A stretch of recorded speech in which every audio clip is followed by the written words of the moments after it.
The MacBook Neo was the star of this week's Apple event, and it has every right to be.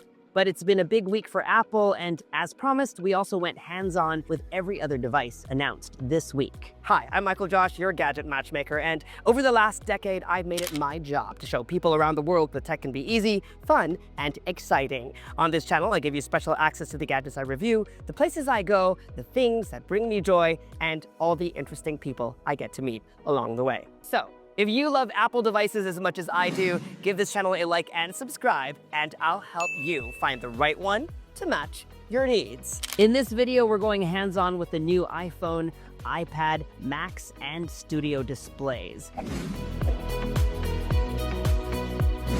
These are the new iPad Airs. On the outside, they look the same, but inside, there's a lot that's new. You get a bump in performance power thanks to a new M4 chip, which means everything runs faster and smoother, including, or should I say, especially AI tasks. Say you want a more professional-looking drawing for your notes. Using your Apple Pencil, you can hover over a simple doodle, circle around it, and in seconds, you get a professional-looking rainbow butterfly. It's got more breathing room too. Now starting at 12 gigabytes of memory, multitasking on the iPad Air makes so much sense, especially with the new iPad OS 26 windowing features. You also get more reliable connectivity thanks to Apple's N1 chip, and on the Wi-Fi Plus cellular model, a more power-efficient C1X modem. Of course, no iPad experience is complete without the Magic Keyboard and the Apple Pencil. The latter being my favorite, not just for taking notes, but also annotating documents. Say I'm reviewing this keynote presentation about skateboards.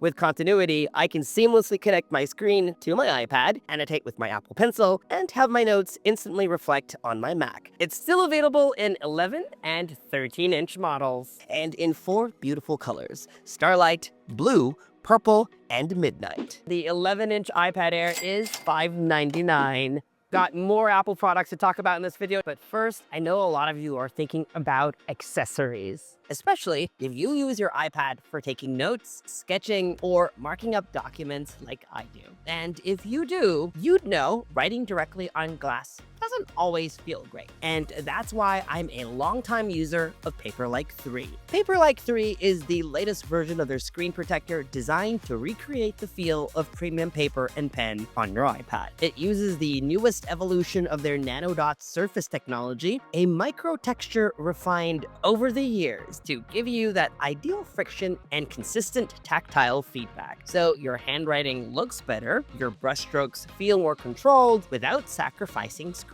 clarity. It's engineered to stay under Apple's maximum thickness guidelines, so you don't lose the precision Apple Pencil was built for. And unlike gritty matte protectors, it's tuned to protect your pencil tip while also shielding your iPad from scratches and everyday wear. Installation is also way easier now. The new Butterfly application system keeps your screen sealed until the moment of application, helping eliminate dust bubbles and misalignment. The included helper tool handles 3 things: cleaning, positioning, and smoothing. There's even an interactive on-screen guide that walks you through it step by step. And if you really want to lean into that paper feel, we've also been using their pencil grips, which makes long writing sessions feel more comfortable and reduces hand fatigue. They also have extra durable pencil tips that increase friction even more when used with Paperlike. So if you want an even more tactile pencil on paper feel, that's a nice add-on too. If you're upgrading your iPad this season, Paperlike 3 is one accessory I'd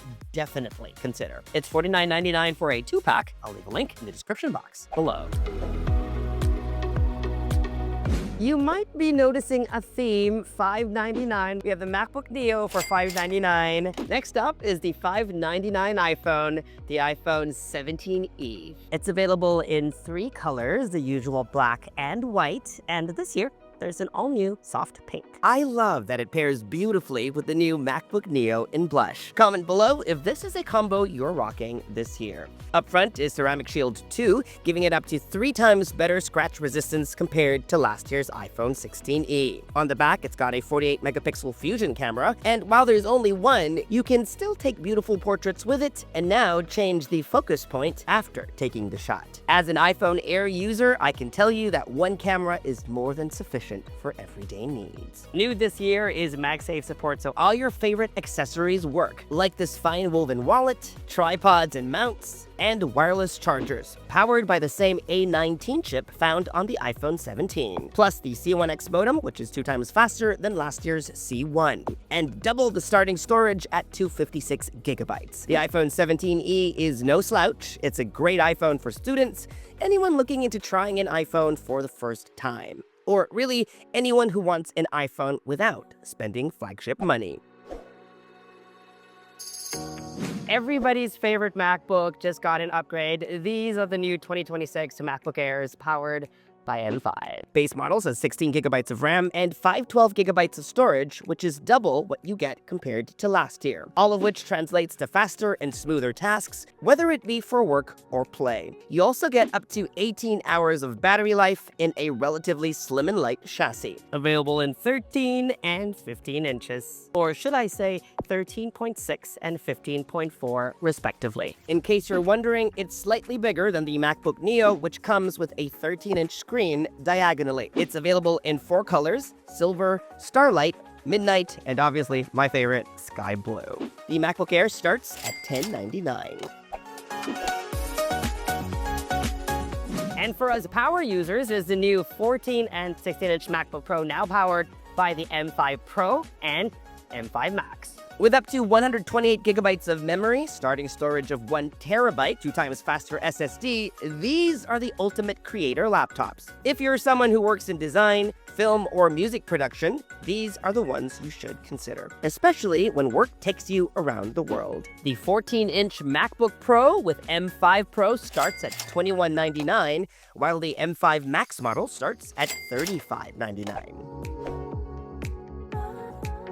If you know me, I'm a big fan of the studio displays. I have 2 at home, so you would know how excited I am about this update. It's now a family, with the Studio Display XDR essentially replacing the Pro Display XDR. It's 27 inches instead of 32, and a lower price, albeit still pricey at $3299. All for good reason. First, you get a better stand. By default, Studio Display XDR gets the tilt-in-height adjustable stand. While more affordable at $1699, the Studio Display gets the tilt adjustable stand, both with options to upgrade. Second, you're getting the best possible display tech on any Apple device. Mini LED, 2000 nits of peak HDR brightness, 120 Hz refresh rate, and 2000 local dimming zones. All important when you're working on a big editing project with bright lights around or in a dark studio. You also get a new and improved 12-megapixel center stage camera, which now enables desk view. And it may not be obvious, but this is new. You can now daisy chain them together up to 4, and I'll show you that right now. So we have a MacBook Pro powering them all,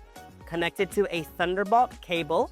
This is the new Studio Display XDR. This one has a matte coating to it, the nano texture, and this is perfect for playback of the full video you're editing. But as you can see, it's daisy chained to 2 other Studio displays. Both models have 2 Thunderbolt 5 ports, one of which is used for downstream, and that's what you use to daisy chain up to 4 of them together. One quick way to tell them apart is that the XDR model has larger speaker grills covering the entire top of the display. Compare that to the regular Studio Display. But don't worry, this is all aesthetic. The speaker system is the same on both models. And these were all of the devices Apple launched this week, their first launch in 2026, and I'm sure a lot more are yet to come. Which of these devices are you most excited about? Let me know in the comments section below. As always, if you haven't, subscribe to this YouTube channel and hit that bell icon so that you get notified as soon as we post new videos. Follow me on social media for all the behind-the-scenes fun, travel, and fashion, and for news and updates, make GadgetMatch.com your daily habit. Until the next video, I'm MICHAELJOSH. Thanks for dropping by.